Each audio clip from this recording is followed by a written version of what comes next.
So last class we have started about 8086 processor. Okay, we have seen some architecture for that. So what is how many bit your processor it is 8086 is given? How many bit processor it is 8086? Can anyone say?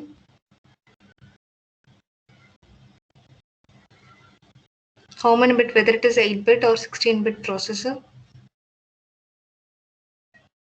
16. 16 bit. Right? So we have seen a 16-bit processor architecture. So I want to say what is you have might be seen this address bus, data bus, and control bus which is there in your 8086. So generally, what these buses are, it is like lines which is used to transfer your data or it can be transfer your address from microprocessor to any other components in your computer. So these are the three buses you may see in your architecture also. You have address bus, data bus, and one more is control bus. So generally you can see in the address bus, your direction will be unidirectional. It will not be a bidirectional.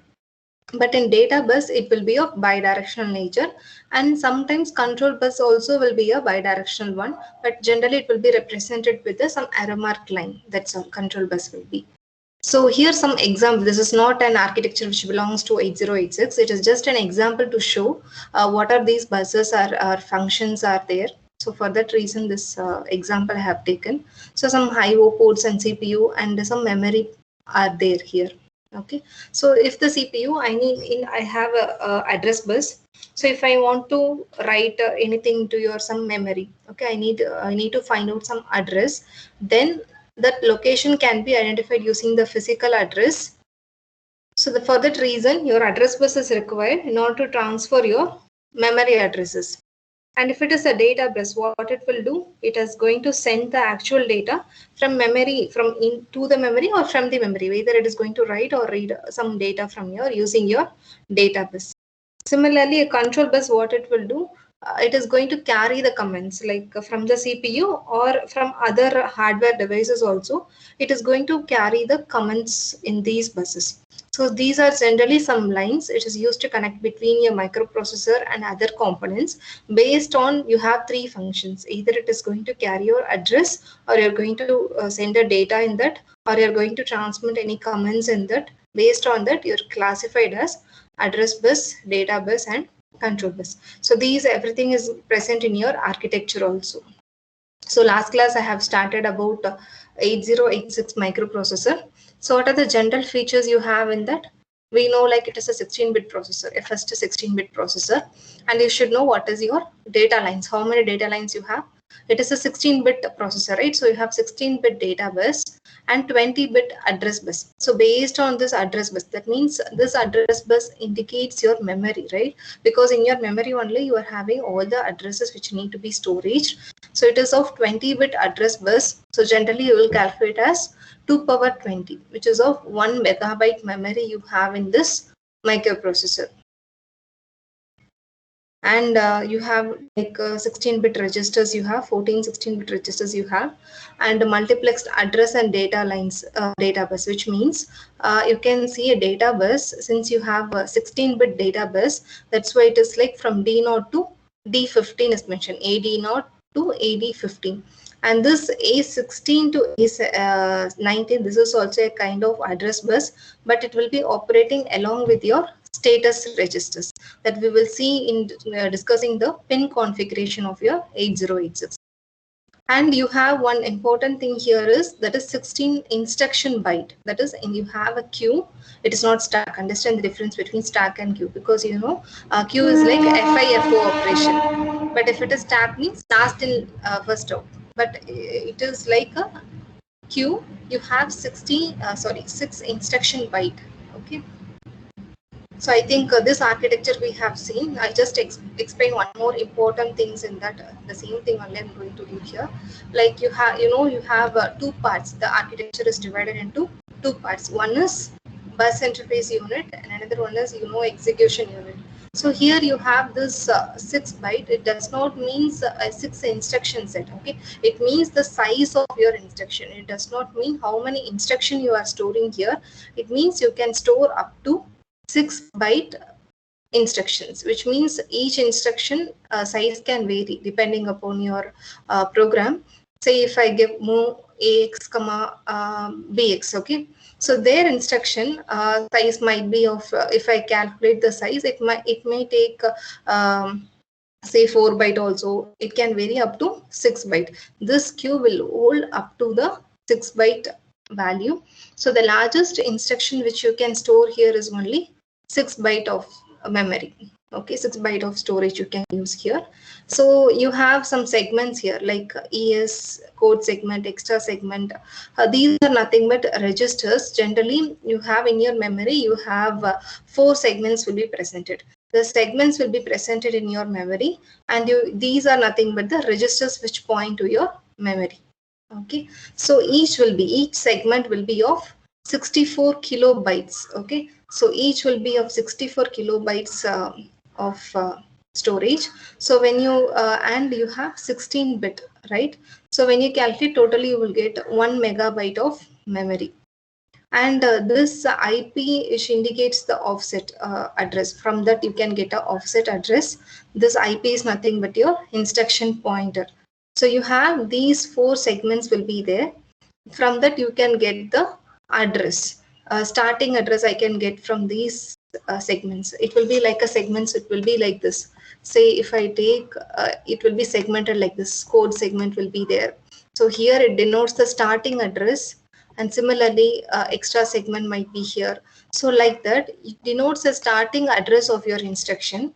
And while calculating the physical address, I told you require data from any of the segment, because in segment only you will get the starting address, and this IP is there. No, this will denote the half set address of your next instruction. This will be somewhere present here. Okay, so I know the starting address that is from any of the segment. If I take a code segment, I will get the starting address from this code segment, and you can get a offset address from this IP, that is instruction pointer, because this instruction pointer will give your half set address of your next instructions. So from these two you can calculate your physical address. So from this physical address, if I get from memory, you can get the instruction first. So here in BIU, this is your arithmetic block here. So what it will do, it will calculate the physical address. From that physical address, you will fetch the instruction. Okay, say my instruction in my memory, if I'm saving like say move ax comma bx, something is given like ax comma bx. So these are what assembly languages. So everything I'm written here is assembly languages, but your machines will know only a machine language like a zeros and one, like that only it will know. So what it will do, first it will calculate how much size of this instruction is. So if the instruction is say less than 6 byte, then it is like it is going to store here one by one. It will store. Say if move ax itself it is taking 6 byte means, then first it will insert move ax, and after that once this next instruction is fetched to execution unit, then it will store the remaining thing based on the size. First it will calculate how much size it is taking, and it will store in your queue. Okay, so queue I told it is of 6 byte. Say if I'm 6 byte storage will be here in this queue, and this, say if this point, if I'm getting if I fetched into your execution unit, and you are having one empty hole here. Okay, one empty is there, but that time it will not fill anything. Okay, and it will wait for until it is getting a two empty spaces are there, because this 8086 is the 16-bit processor, right?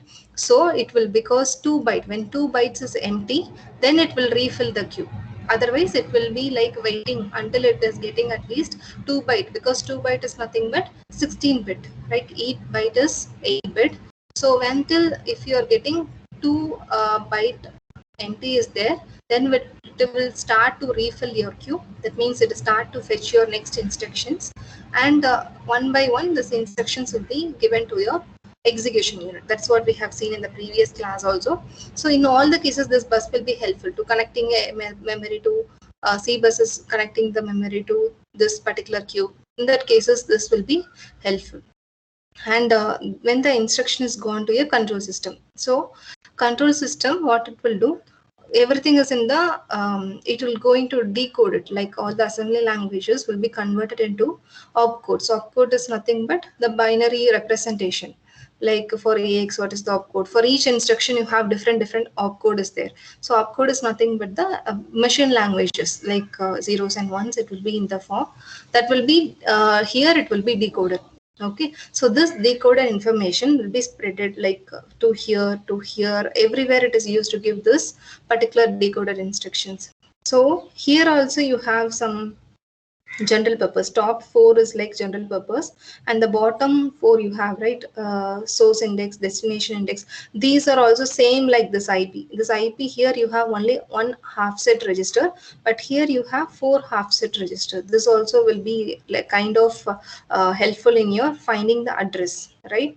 So these are 4 general purpose registers which is used for storing your operand value. For some that cases it will used this 4 general purpose register, and this 4 will be helpful in finding your half set address. Okay, so if I give my instruction like move AX comma BX, something like this, so you should know the content. Say if my AX in BX if I have 9, okay, 09 is my content in this. I'm just writing previous content, okay, and AX content is say 08, something is right is there. Okay, in the control system it will give a signal to this particular thing, like you have to move, then only this will know, right? Because the AX content, that 09 will be transferred to the BX content in 09 will be transferred to the AX registers. So this control system will provide these signals to this particular registers, then only it will know what operation to perform. And this arithmetic unit, when it will use, say if I'm giving after this, if I'm giving the next instruction like add, I'm giving add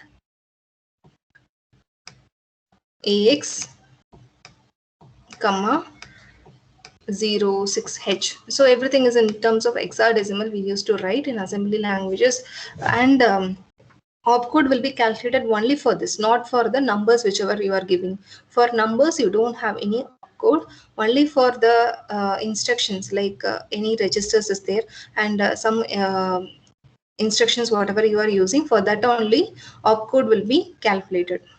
And in these cases we know we require a arithmetic operation. I need to add the content of AX, and I need to add with that 06. That signal will be given to this arithmetic unit. So this arithmetic unit is going to perform this addition, like I'm going to add 06 with AX. So this result will be sent to this, and while I'm sending this result, it will be indicated, as well as it should be updated in AX also, because I'm adding and the content will be stored in the general purpose register. So for that, again the control system will tell this AX, you just change your next value to be whatever the end result of your addition. So if I'm adding 09 is there in this, because your BX is transferred to AX, so 09 will be added with 06. That end result you have to change in your AX register. When you're giving the result, this also will be indicated to your general purpose register. So once everything is completed, your operations are completed, and you have to indicate the status. What is the status of your final operation? That will be given in the flag. So we have seen the flag, how it looks like for each value. Like if it is carry flag will be enabled, auxiliary carry, like that. You have many status are there, no, for parity bit. So this flag will indicate the status of your end result, that will be shown in this flag. And you have, this is also of 16-bit nature. That's why in your we have seen in the last class, it is starting from 0 to 15. This is also 16-bit, and this operands is also 16-bit. This operands is also like a register only. It is of temporary registers.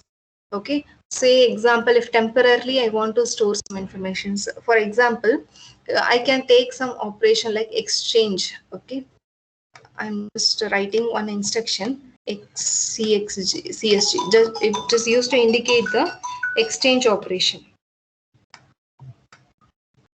So XCSG, I'm going to exchange the content of AX comma BX. Exchange operation means as if I cannot do like this. Say example, BX value. So here I'm just saving it as 09 and here I'm just writing it as 08. Okay, I need to exchange these both content, those content like 09 has to come to AX and 08 has to come to BX. So temporarily I required some place in order to, I need to get this first, this BX data. I need to temporarily store anywhere and then I can place this 08 here, and again from the temporary whatever data I have stored previously like 09 I stored temporarily here in this node, I need to place again to AX. So which means I require a temporary place for there I can save data, and after that I can do exchange. I have taken one example like exchange operation. Similarly, there are many other cases also where you require a temporary storage for certain cases. So in that cases you can use for operand as a temporary storage. It is of 16-bit storage you have, and flags also it is of 16-bit. So this is the overall architecture of 8086. Previously I told the same thing. Just a recap of those things. So first BIU unit, you will calculate the physical address and you will get the instructions from the memory, and execution unit one by one, whatever based on the control circuitry, you will decode the particular instruction, and after decoding the instruction, you will execute the particular instructions, right? So if any arithmetic operation is there, then ALU will do that. It is of 16-bit value, 16-bit arithmetic operation it will do. So these are tips. First, extract the instruction, decode the instruction, whatever it is necessary, generate the particular operand, and that request like either read or write command will be passed based on the control signals. And if any arithmetic operation is there, it will perform and it will be indicated in the status flag also.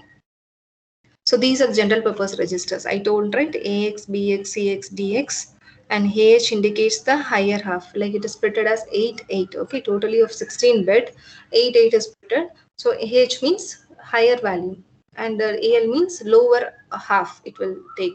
Okay, it will.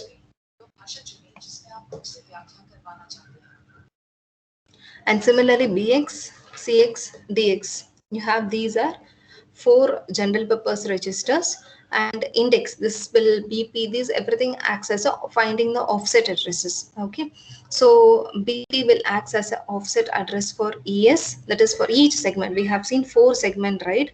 For the 4 segment, these indexes will be used as a half set address. Okay, base pointer, source index, destination index, these indexes will be acting as a offset address for these segments. Okay, so these segments will indicate segment registers. This is not segment because segment is present in your memory.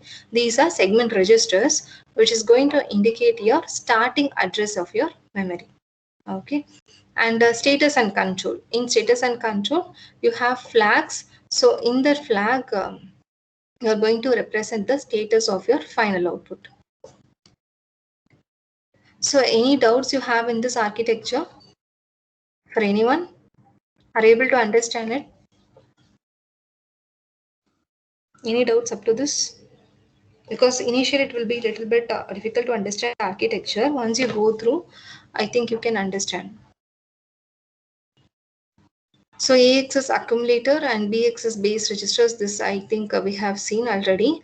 And CX is counter, like say if I'm using in some kind of loop instructions. Okay. So in loop instructions, what you used to do, we require some count we used to do. So in that cases, you can go for count registers.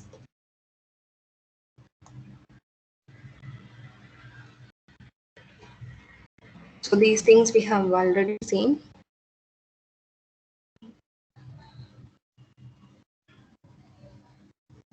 So stack pointer, this everything will be acting as an offset for each segments. Okay.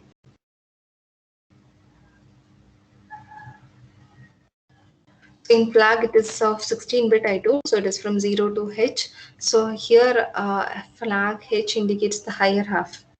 Like from here to here it is higher half, and similarly from here to here it is the lower half. So we have seen many flag status, like what are the status. So can you say me how many control flags and how many status flags are there? Class also I told how many controls and how many status flags you have. Can anyone say?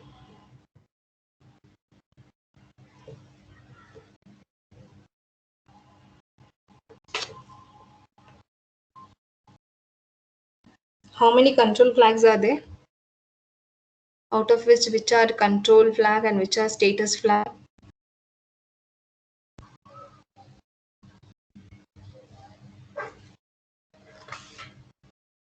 Why this much silent?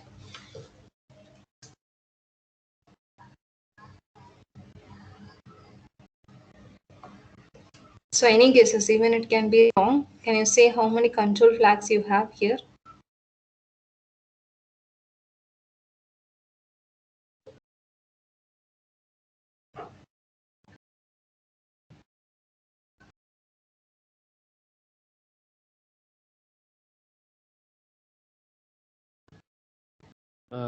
One.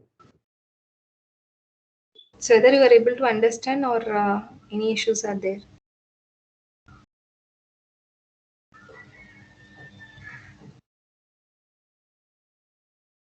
It's okay. Like you have three control flags there. One is direction flag, and inter flag, and trap flag that I already told. These three will be a control flag registers, and out of except these three, everything will be your status, just indicating the status flag registers. So you have three control flags and six status flag registers.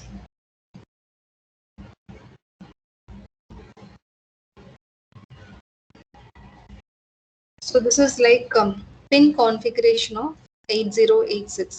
I told it is of 40 pin you have in 8086, starting from 1 to 40. You can see from 1 to 40 you have it is split as 20 this side and 21 to 40 on either side. Okay, 40 pin configurations are there in 8086, and there you have two modes of operation also, like maximum mode and minimum mode. So for the maximum mode, these things will be there, and for minimum mode certain changes will be there in your pin. Okay, you can see for the minimum mode, instead of this RX bar, you have HLDA. So we will see one by one what are those things. Okay, so just understand you have two modes. For minimum mode, these things will be present in pin number 24. A little bit change will be there in the pin number. For 24 to 31, it will be changed, like instead of QS1, QS0, you have ALE and INTA bar. So these are some changes given to your pin number. And what is maximum mode and what is minimum mode is, say if it is given as maximum mode, so it indicate multiple processes. Like if this 8086 is going to operate in maximum mode, means it is going to interface, it is going to connect with other processor also. This 8086 can also connect with the other multiple processes like 8087, 8089. So like that, it can connect with other co-processors. Then you can say it is operating in the maximum mode. So maximum mode indicates it is a multiple processor working with multiple processors. If I say it is a minimum mode, if minimum mode operation means only one processor will be there, only 8086 processor will be there. Okay. So minimum mode means operation with only one processor. Maximum mode means operating with other multiple processor also. So we will see what are these pin values are, like what this each pin indicate. I think you can easily say what is ground and what is VCC and what is a reset. So these are generally known, but along with that you have some other values also present. So we will see what are those things. We have two ground signals are there. So ground is just giving to 0 voltage, and the clock is nothing but how much a time cycle should be set. Like a generators of duty cycle, 33% you have. Okay. So the clock input is going to give you a basic timing for the operation. Like generally in 8086, you have from 5 megahertz to 10 megahertz will be your clock frequency. So initially this clock input is going to provide the timing for the processor operation, and other for bus activities also there, no bus control. For that it is going to provide your basic timings. Generally, it will be of asymmetric square wave of nature. So the duty cycle, we know that is duty cycle, how we will calculate, that is how much time it is on and divided by how much time it is on and off, addition of those things. They will calculate the duty cycle. So it will be of 33% duty cycle they will use. And the frequency of range of frequency for this processor is 5 megahertz to 10 megahertz. And VCC supply, we know generally it is like 5 voltage will be there, plus or minus 10%. So reset. So what is the pin reset will do? So as the name indicates, reset means whatever it is there, current activity, we are going to terminate the current activity and you will start executing, you will reset everything, like it will be restarts from the execution. When this reset is going low, it will restart your execution. And if the signal is high means you will active for at least 4 clock cycles. You will try to reset it. Will all the registers, everything will be set from the beginning, 000, everything will be resetted. So reset, see, it will registers, segment registers, flag, everything will be resetted.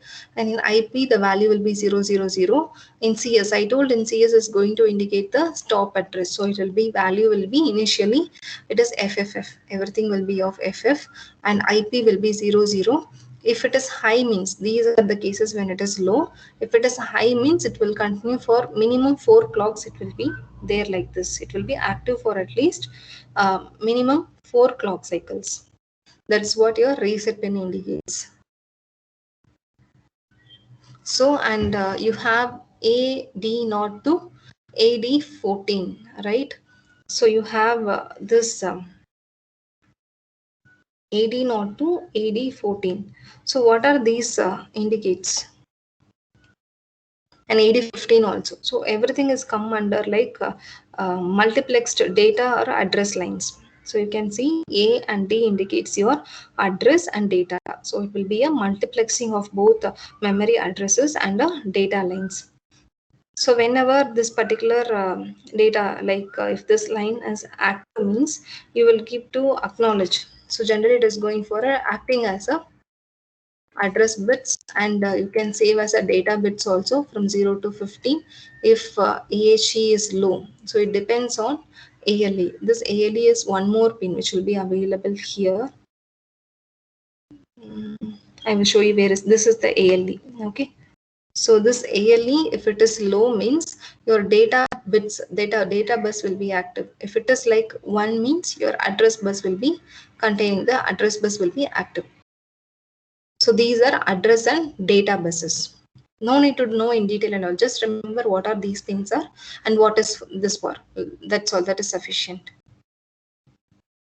Okay. And one more thing. These are all minimum mode operation. Okay. It will not come under the maximum mode. You see, they have given the top. Maximum mode is only these things. Minimum mode means only in minimum mode you have this kind of pin like hold, write, like that. You have certain things will be presented only in your minimum mode.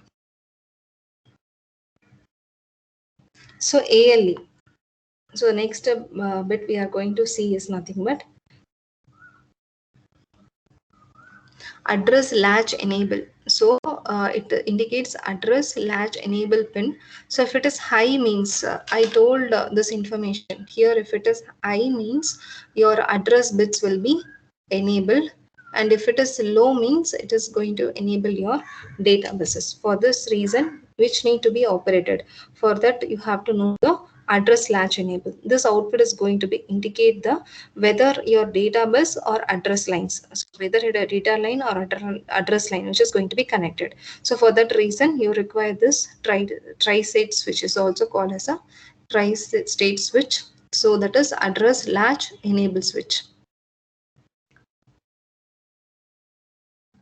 So next one is NMI, that is non-maskable interrupt. So generally, interrupt is nothing but say if I am executing some current processor is going on, some current process is going on in your microprocessor. If any interrupt is given means which indicates some other peripheral devices want to send something or some other instructions which is of higher priority has to be executed.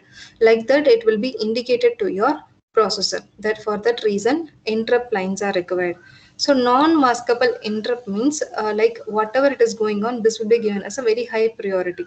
If the signal is high means the current execution will be stopped, only the preference, the request is given to this particular interrupt. It is non-maskable, it cannot be hidden, only the higher priority is given to this non-maskable interrupt, which is raised by the initially it is raised by the software. So whenever the transition is low, then only the other cycle will be executed. Non-maskable interrupt. And INTR, this is also interrupt request only, but it is of lower priority compared to this non-maskable interrupt. Okay, non-maskable interrupt is given as higher priority, and this interrupt request will be of second priority only. It is going to determine whether any other available requests are there. So if any interrupt request is pending means the processor will enter into this cycle and it will execute that particular one, and for that reason it has to be high. The signal is high means the pending request will be carried out by the processor.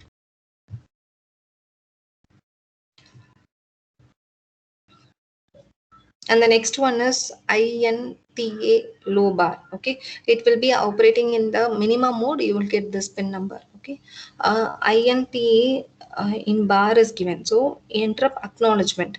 This is only interrupt, and this is interrupt acknowledgement. So after interrupt is completed by the processor, this is used to as a read stop for acknowledging the cycles. It is going to be given. So if it is low means the processor accepts that particular interrupt. Like that, it will indicate in this acknowledgement cycle. So in the acknowledgement cycle, it will be presented as a active low signal. So which means a processor has accepted the interrupt. That will be indicated in this pin. So interrupt acknowledgement and HLDA. So HLDA is nothing but related to hold and hold acknowledgement. So you can see an hold is there, and this is hold acknowledgement. So this hold and this one is hold acknowledgement.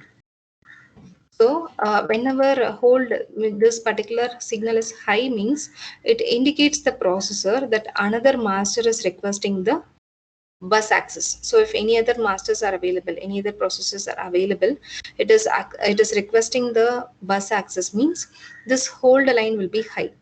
So this processor will receive this particular hold request. Okay, it will receive, if anything is free, it is going to send the acknowledgement. So this acknowledgement will be given, it will be on HLDA pin, that is in the middle of the clock cycle. Once the current cycle is completed, instruction set is completed, and at the same time, if you are getting this request, hold high signal is sent, then if you are accepting the processor is accepting that particular request means it will send you the hold acknowledgement. Okay, so after it will happen at the same time. Once you will get the hold signal, and hold acknowledgement will be sent to the particular processor. For that reason you require these two things, hold and hold acknowledgement. And A16 to A19, so these are address bus, and S3 to S6, so these are S3 to S6 will be your status bits. So address bits will be indicated, generally we have seen, and AD already you have AD0 to AD15. So these also multiplexed address and data bus, and similarly here also you have address, but in this address from A16 to A17, it is multiplexed along with your status bits. So status bits, it's from S3 to S6. So these are nothing but multiplexing your address as well as your status lines. So you indicate the status like S3 to S4, if it is like 0, 0. This one, this is the truth table for that. S3 and S4 status is there, no? So here, if I have 0, 0, then your function will be your extra segment, and it will take data from your extra segment. And if it is 0, 1, stack segment will be operating. 1, 0 means code segment, and 1, 1 means data segments. So whenever your IO operations, this line are low means, then this address lines will be used. If it is like status information is available means, then status flag, status lines will be enabled.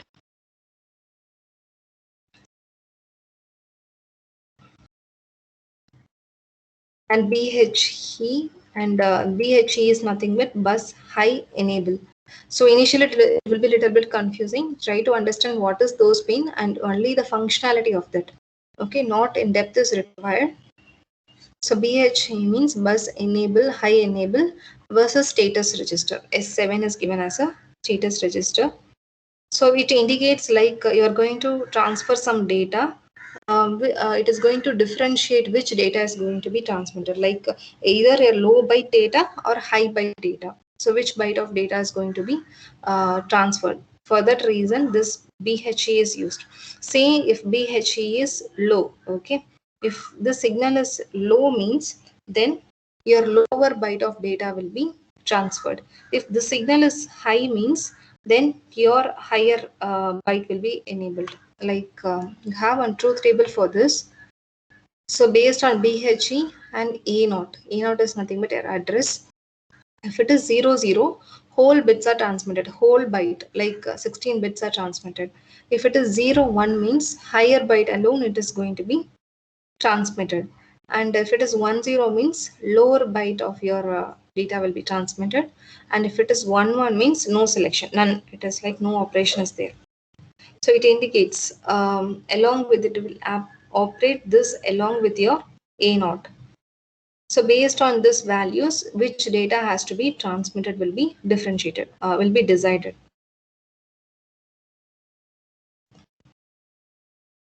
MX and MX bar. So that is directly given whether it is going to operate in maximum mode or whether it is going to operate in a minimum mode. This pin will decide this logic, what logical level you are giving at this pin.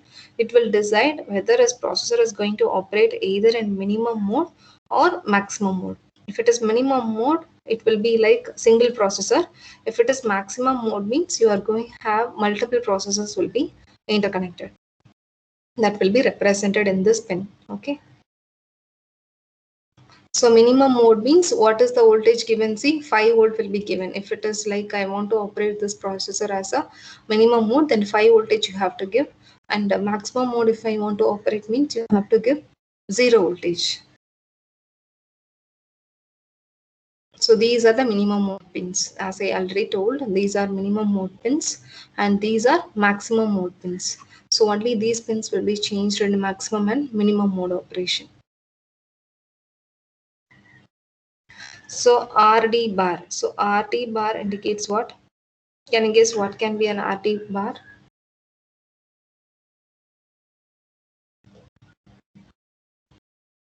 Directly given, it is like a read signal. So when the read signal, when this particular pin is low means it indicates that, that whatever peripherals is there, okay, that processor is performing a read operation. If it is like if it has to be low, because a bar indicates the corresponding operation has to be done. If the signal is low, it is going to indicate the other peripherals which is present along with your processor. Other peripherals also will be there. No, it will be indicated that the processor is performing a memory read or IO read operation is doing. So whenever I need to indicate that, then you have to enable this pin has to be active low. It should indicate that particular status. And next, similarly, similar to RD, you have WR bar. So that is again a write to write operation. So whenever you have WR is like bar is given. So if the signal is low, it is understood like your processor is doing either write operation.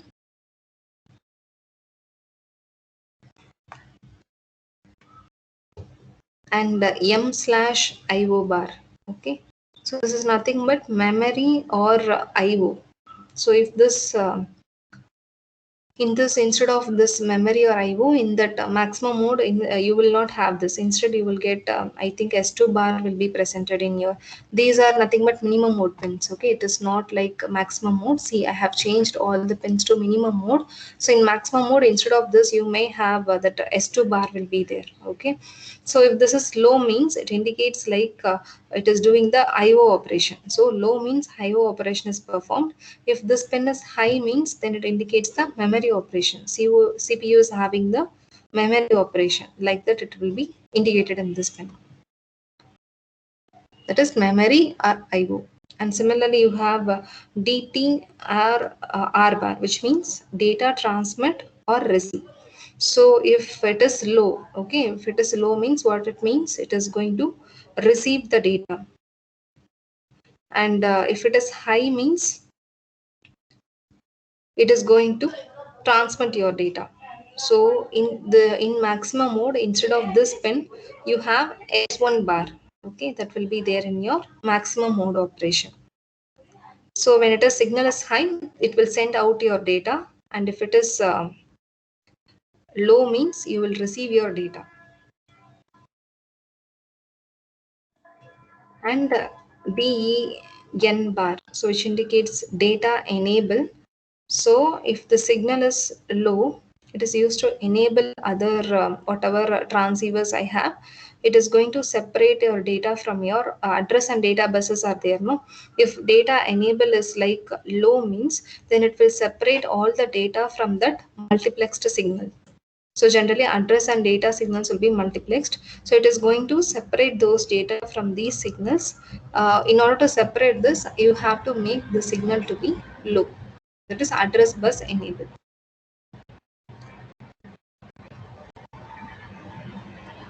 So I think the remaining pins we will see in the next class.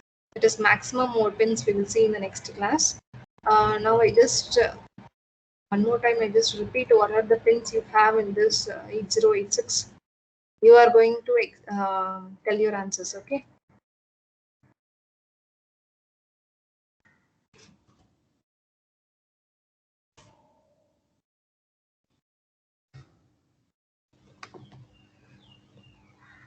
So what is NMI? Can anyone say what is NMI? What is at least full form? So very silent. At least full form you can say, right? You don't need to explain what is it. What is NMI? Non-maskable interrupt. Non-maskable interrupt. Correct. Good. And what is BHE?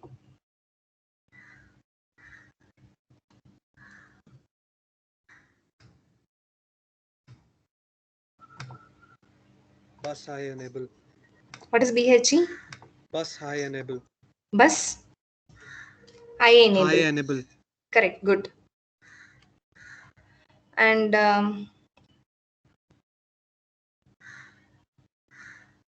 what is DN?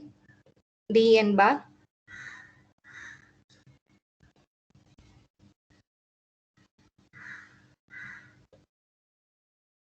What is DN bar?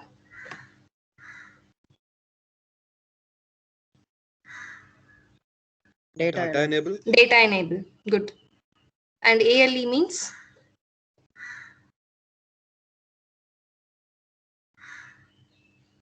ALE? Address enable latch. Address latch enable. Good. I think something I have taught you right. Okay, at least you can know what are those pin and corresponding value functions. So if it is low, means this particular, say if it is RD is low, whenever the signal is low, which indicates it is doing read operation. Whenever it is high, it is not like that. So if bar is there or not, that you have to see. Okay, if bar is there, it is indicated. Whenever it is low, then the corresponding operation will function. So next class we will see about the maximum mode pins. And after that, in this module, you have instruction sets, and we will see its assembly language program. So when we are seeing assembly language program, it will be a little bit interesting also compared to this pin diagrams and architecture. When you're going through the programming, it will be interesting. We will do the same thing in lab also. Okay.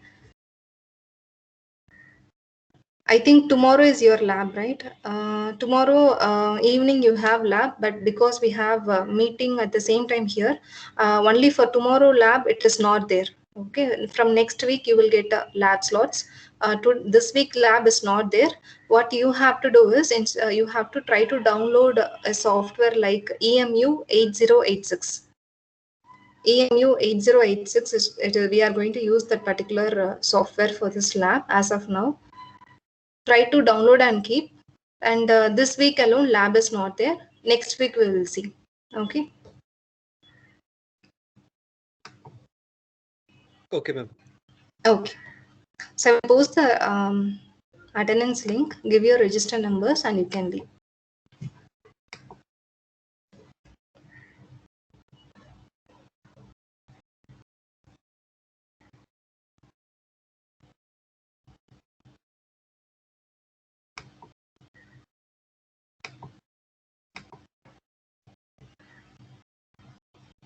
Ma'am, does Yes. do we have project for micro? Can you see? Like, is there J component for micro? I think J component is not there Okay. for this, but the syllabus whichever they have specified, it is mentioned like J component is there, but for this subject J component is not there because I didn't get the timetable also like that. Maybe I will get a new syllabus. Maybe I will circulate them. Okay.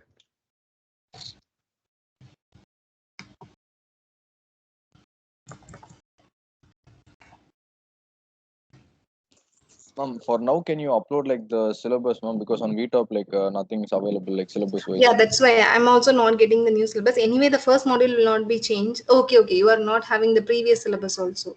Yes, ma'am. So like, if you just upload the previous Yeah, I one. will upload. Mm. Yeah, okay, ma'am. Thank you. Okay.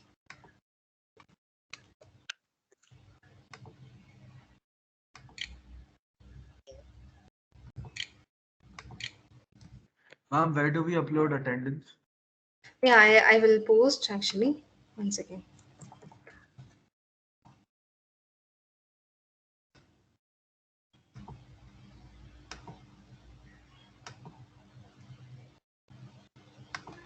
I have posted a link. Submit your register numbers. Excuse me, ma'am. Yes. Can we leave after submitting? Yeah, you can leave. Thank you, ma'am. Okay. Hoping to do a research paper, ma'am. What? Could you please? I'm hoping to do a research paper, ma'am. How can you do research paper? paper. Okay, in this subject regarding you are asking. Actually, voice is breaking. Ma'am. Yes. Otherwise, you call me. I will tell you. Your voice is breaking. You call me. Do you know my number? I will take it from the group.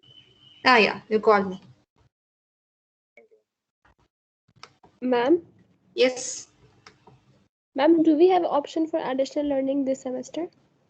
You don't have because since it is online, they are not allowing additional learning. Okay, ma'am. Thank Okay. you. Okay.